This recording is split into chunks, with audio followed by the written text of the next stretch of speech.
नमस्कार। Social media के बहुत से मित्र देखकर चौंक गए होंगे कि सर अचानक कैसे आ गए।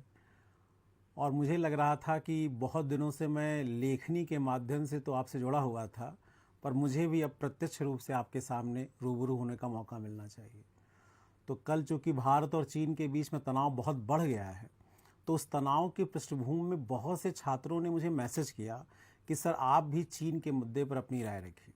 तो मुझे लगा कि मौका भी है और दस्तूर भी है और मुझे ज़रूर आपके साथ रूबरू होने का मौका मिलना चाहिए। तो भारत चीन संबंधों पर आज हम लोग जब बात करेंगे, उससे पहले दो बातें स्पष्ट कर दूँ। पहली बात तो हम वो बात करेंगे जो किसी पूर्वाग्रह से ग्रसित ना हो, क्योंकि ज़्यादातर लोग, बहुत से लोग इसमें ऐसा सोच रहे होंगे कि हम कुछ ऐसी बात बताएं जिसमें दिखाया जाए कि वर्तमान सरकार ने बहुत बड़ी गलती कर दी हो, और कुछ लोग ऐसा सोच रहे होंगे कि ये दिखाया जाए कि सारी गलती नेहरू जी ने की है और वर्तमान सरकार की कोई गलती नहीं है। तो मैं दोनों लोगों से क्षमा चाहता हूँ। मैं तटस्थ होकर इस मुद्दे को समग्रता से देखने की कोशिश करूँगा, और मैं आपसे भी चाहूँगा कि आप मेरे फेसबुक पेज पर आकर अपनी राय भी ज़रूर रखें कि आपकी क्या सोच है। शायद यही संवाद की एक बड़ी शैली होगी। तो हमारा जो भारत और चीन के मुद्दे पर वर्तमान परिस्थिति में जो बातें होंगी, वो तीन भागों में विभाजित होंगी। पहला भाग ये होगा कि चीन की हमारे प्रति सोच क्या है। एक महान चीनी विचारक हुए हैं संजू, और उनकी किताब है द आर्ट ऑफ वॉर। उसमें वो लिखते हैं कि अगर आपको अपने दुश्मन से लड़ना है तो केवल संसाधनों से आप नहीं लड़ सकते, बल्कि उसकी सोच से, उसकी मानसिकता से आपको लड़ना होगा। तो हमें भी ये बात संजू से सीखनी होगी कि अगर हम चीन से लड़ना चाहते हैं तो सिर्फ सीमाओं पर संसाधन जुटाने से हम नहीं लड़ पाएंगे। हमें चीन की सोच, उस मानसिकता, उस विचारधारा का अध्ययन करना होगा जिससे चीन की आक्रामकता वर्तमान परिस्थितियों में लगातार बढ़ती जा रही है। तो पहला मुद्दा तो ये होगा। दूसरा मुद्दा ये होगा कि आखिर ऐसी क्या परिस्थिति है कि अब तनाव इतना ज़्यादा बढ़ गया है कि लग रहा है युद्ध आज नहीं तो कल हो ही जाएगा। तो क्या युद्ध होगा या नहीं होगा, क्या होगा, इन मुद्दों पर भी हम बात करेंगे। और चीन की रणनीतियों के संदर्भ में हम ये बात करेंगे कि आखिर भारत की रणनीति क्या होनी चाहिए।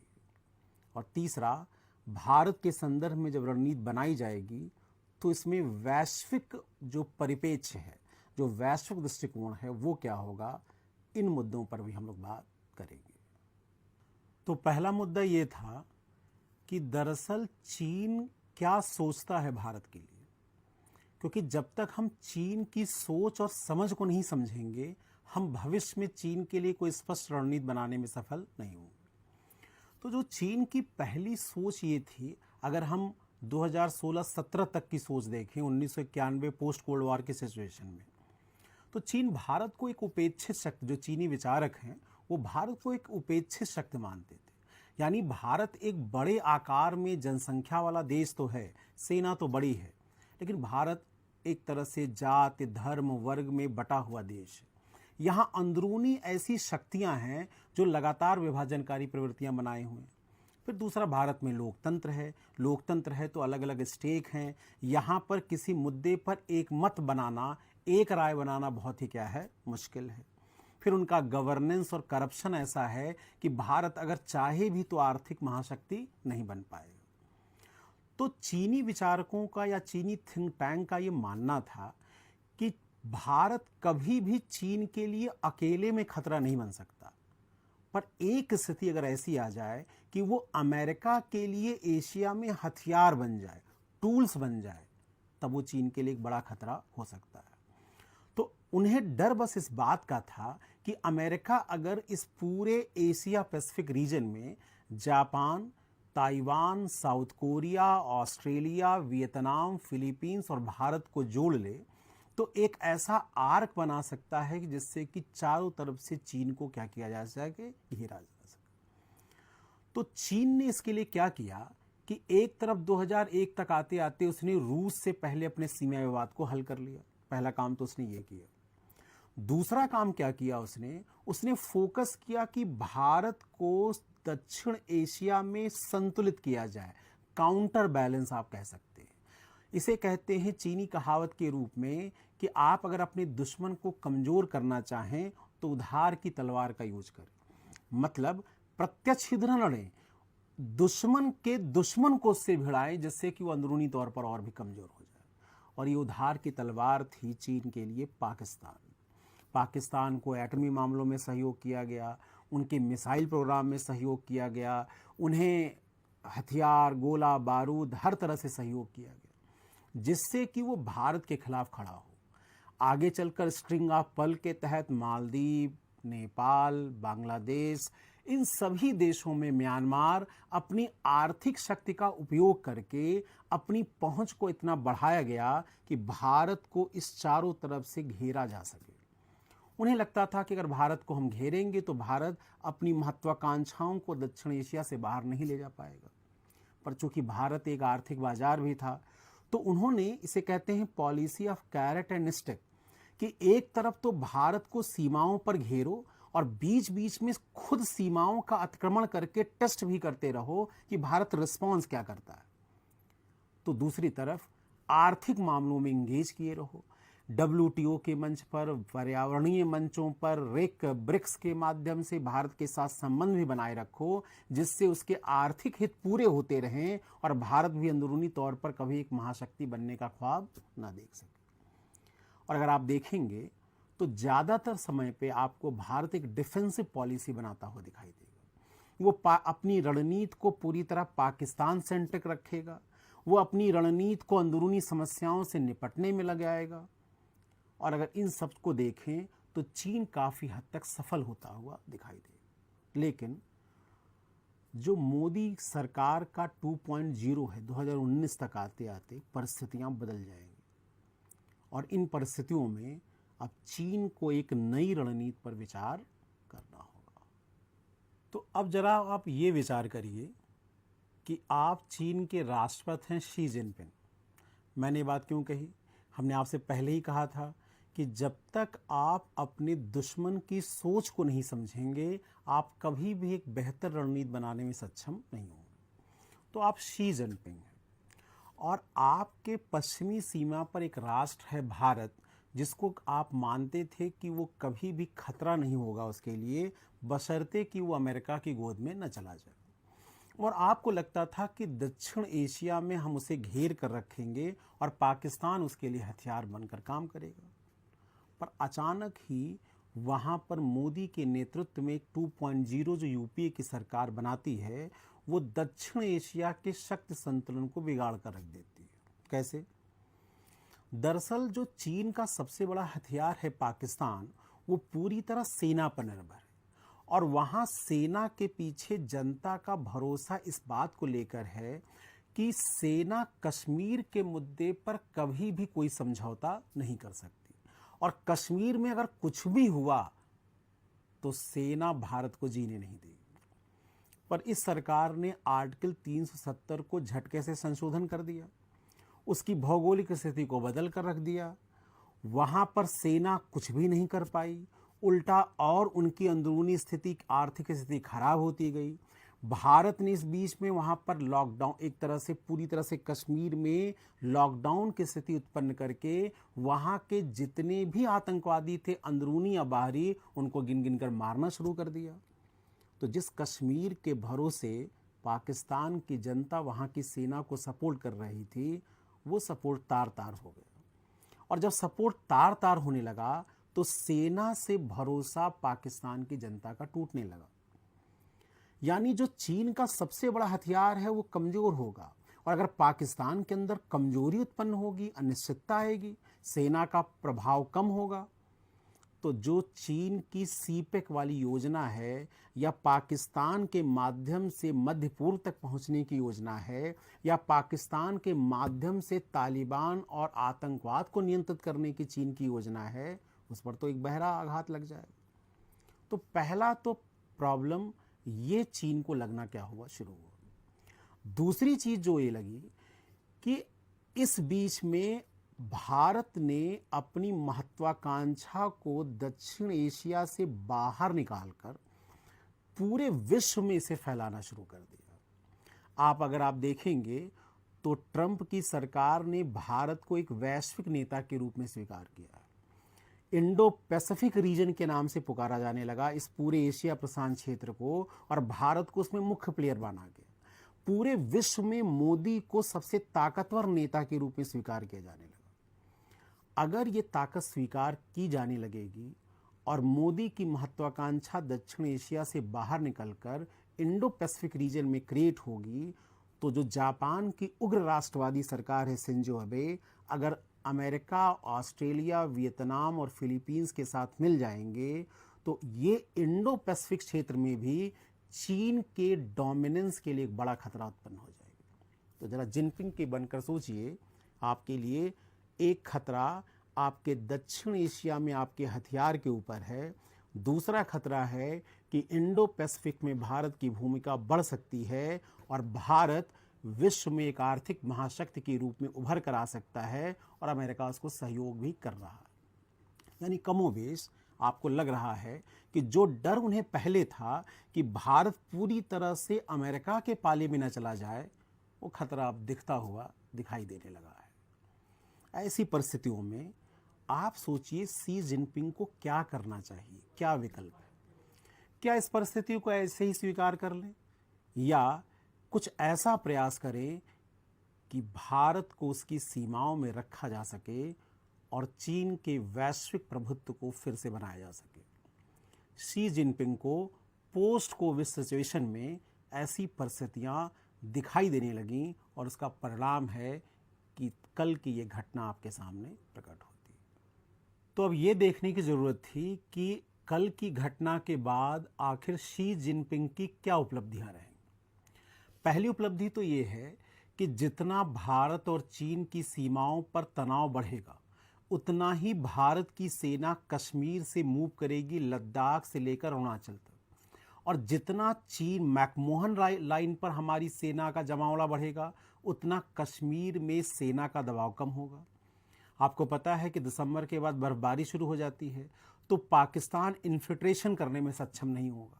पर अगर आज से लेकर नवंबर तक का टाइम मिल जाए और तनाव चीन लगातार बढ़ाए रहे वहाँ पर दबाव, तो जाहिर बात है कि इन्फिल्ट्रेशन शुरू हो जाएगा और फिर कश्मीर में अव्यवस्था फैल जाएगी, और कश्मीर में अव्यवस्था फैलते ही पाकिस्तान की जनता का जो विश्वास खो रहा है सेना पर, वो वापस मिल जाएगा। तो पहली तो ये उपलब्धि है कि चाइना अपने हथियार को, जो जंग लग चुका है तलवार में, उस तलवार में जंग लगी तलवार को फिर से जिंदा करने की कोशिश कर रहा है।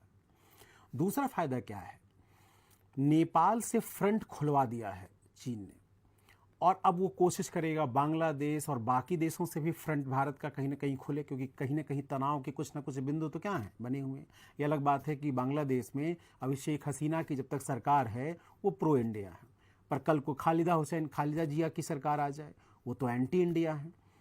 तो पाकिस्तान, नेपाल, बांग्लादेश जैसी सरकारें, उनका मनोबल बढ़ेगा, क्योंकि इस घटना के बाद हो सकता है भारतीय सेना का मनोबल कमजोर हो, और अभी तो ये शुरुआत है। इस तरह के तनाव और होंगे, झड़पें होंगी, और भारत का नुकसान अगर बढ़ेगा तो जाहिर बात है कि बाकी देश अगर फ्रंट खोलने लगेंगे तो भारतीय सेना का मनोबल टूटना शुरू हो सकता है। इससे जो अंदरूनी समस्याएं हैं, नक्सलवाद की जड़ें कमजोर हो रही हैं, आतंकवाद की जड़ें कमजोर हो रही हैं, इस तरह की घटनाओं में और बढ़ोतरी होने की संभावना है, और इस तरह से भारत का जो वैश्विक नेतृत्व का जो एक महत्वाकांक्षा है वो भी कमजोर होनी शुरू होगी। तीसरा क्या है?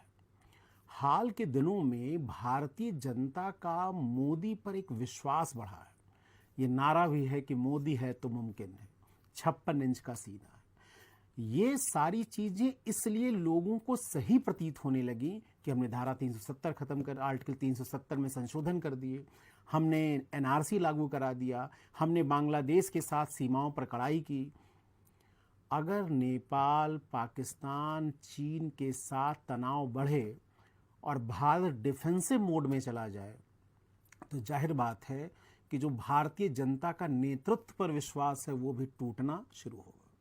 और चूंकि भारत एक डेमोक्रेटिक सोसाइटी है, प्रेडिक्टेबल सोसाइटी है, याद रखिएगा चाइना में क्या हो रहा है आपको आज पता चलेगा ना कल पता चलेगा, लेकिन भारत में क्या होगा एक घटना के बाद ये प्रेडिक्टेबल है। और वहां पर अगर सोचिए चाइनीज हजारों कंपनियां इंडिया में काम कर रही हैं, अगर वो कुछ न्यूज़ चैनल को, न्यूज़पेपर्स को प्रायोजित करना शुरू कर दें और खबरें प्लान कराना शुरू कर दें तो सरकार तो बैकफुट पे चली जाएगी। तो नेतृत्व का संकट, जो भरोसा जनता का बढ़ा है और ये जो भारतीय राष्ट्रवाद की आक्रामकता बढ़ी है, इस पर भी चोट लगनी, हो सकता है क्या हो जाए, शुरू हो जाए। और तीसरा, भारत भविष्य में 2025 तक अपनी मॉडर्नाइजेशन प्रोग्राम को तेज करने पर काम कर रहा है। वो पूरे मैकमोहन रेखा के आसपास आप देखें तो वर्ष भर चलने वाली सड़कों का निर्माण कर रहा है, इंफ्रास्ट्रक्चर का निर्माण कर रहा है और अपनी सेना के मॉडर्नाइजेशन पे कोई काम कर रहा है। कल को ऐसा हो कि जैसे चीन को रूस के साथ बैठकर बातचीत करनी पड़ी हो सीमा पर, वैसे कल को भारत के साथ बातचीत करने का अगर मौका मिले और अगर चीन इस तरह का दबाव बनाए रखे तो उसको एक कंपैरेटिव एडवांटेज मिलेगा, सापेक्ष अग्रता मिलेगी। तो एक उपलब्धि ये भी होगी। काफ़ी हद तक लग रहा है कि भारत के लिए चुनौती बढ़ रही है, क्योंकि चीन की आक्रामकता, नेपाल का फ्रंट खोलना, पाकिस्तान का भविष्य में आतंकवाद को बढ़ावा देने की संभावना, इधर हो सकता है नागालैंड से लेकर हर जगह फिर से तनाव बढ़ने शुरू हो जाए। और चूंकि पोस्ट कोविड सिचुएशन में भारत का आर्थिक संकट भी बहुत गहरा है, ऐसे में लग रहा है कि भारत के लिए चुनौती बढ़ने वाली है। तो अगला प्रश्न है, भारत को क्या करना चाहिए? भारत देखिए 3 स्तरों पर काम करे। पहला तो हम कहेंगे कि ये जो रणनीति है वो बहुपक्षीय हो, यूनी डायमेंशन ना हो, केवल सुरक्षा के दृष्टिकोण को ध्यान में न रखा जाए। तो पहली रणनीति मैं कहूँगा कि भारत को करनी चाहिए सामरिक संदर्भ में। एक तो भारत को फॉरवर्ड पॉलिसी पर रहना चाहिए, यानी सीमाओं पर तनाव बढ़ाए रखे, वो भी हीट को जिंदा रखे।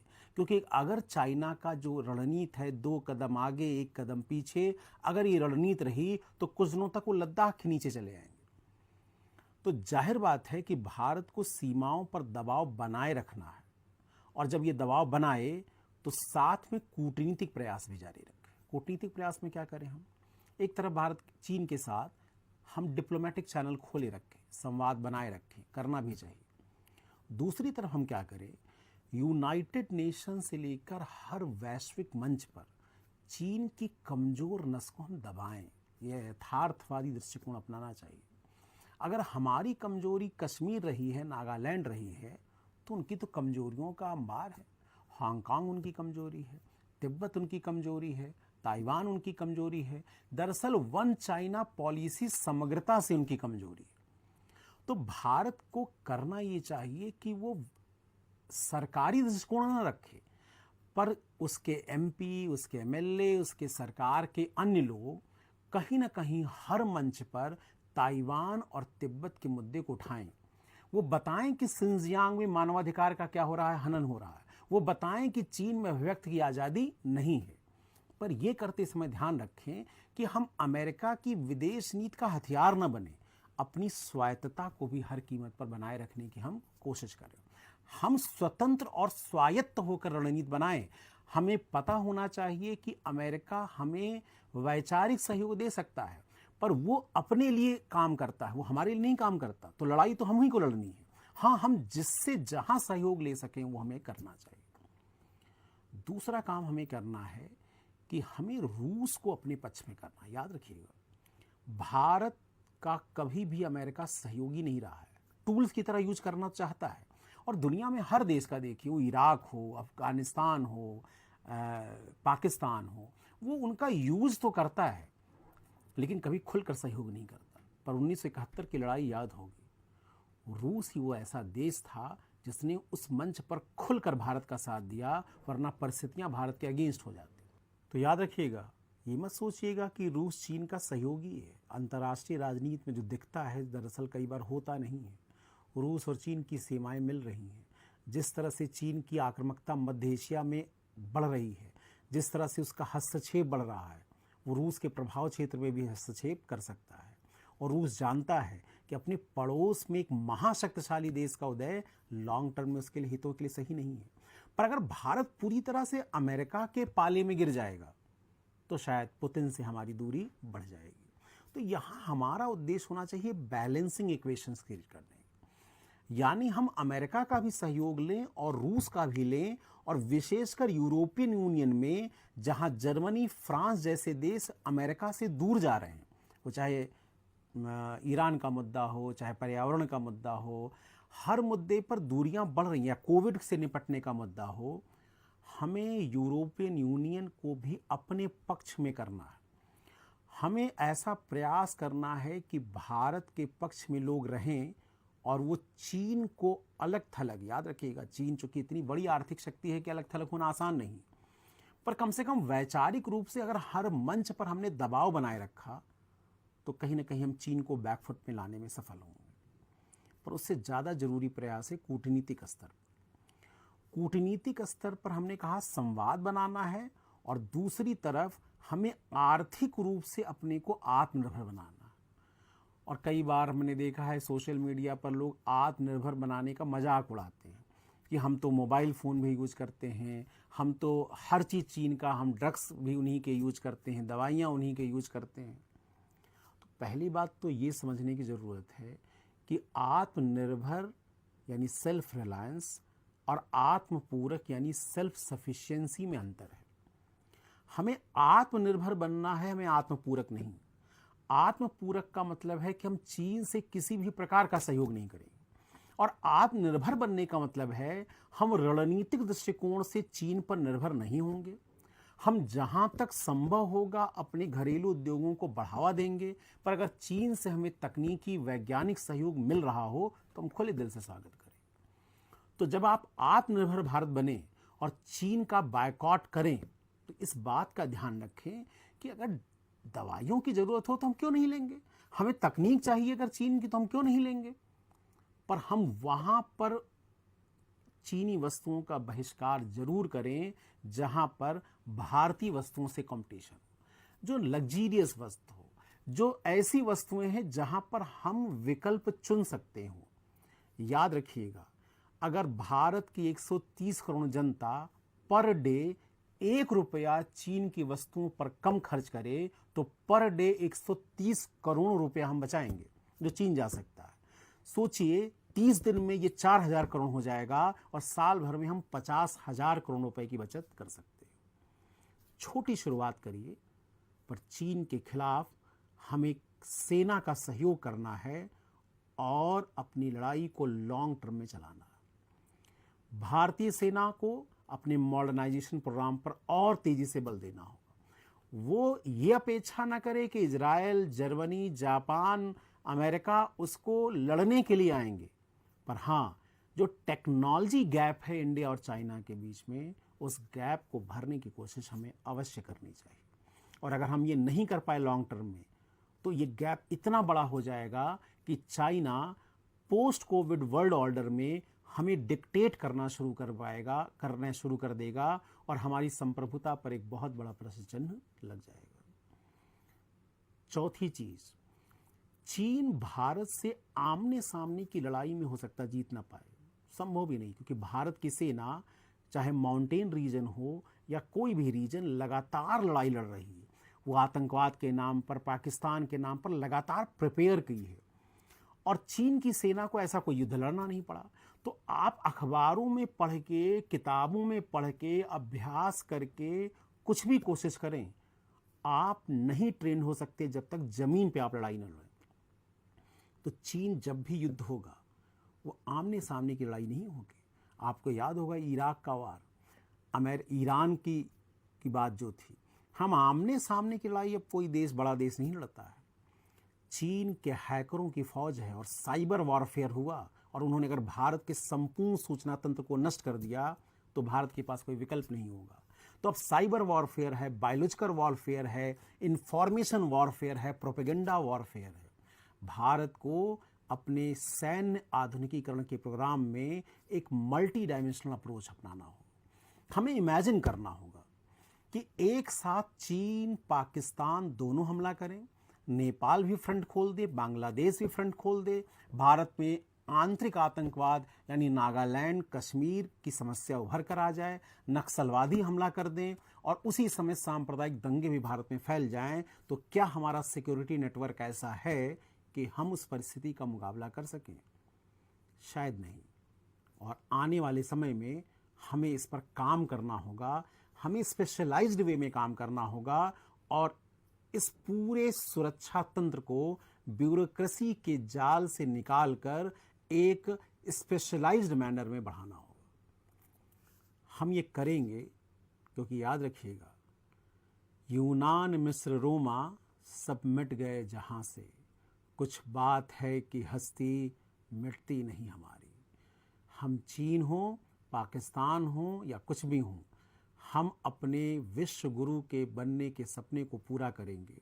हम एक हैं, हमारे बीच में मतभेद हो सकते हैं, हमारे बीच में मतभेद छोटे छोटे धर्म जात को लेकर हो सकते हैं, पर जहां भारत की बात आएगी, हमें आशा है 130 करोड़ लोग 260 करोड़ हाथ एक साथ उठाएंगे तो हम चीन क्या, विश्व के हर देश का मुकाबला कर पाएंगे। धन्यवाद।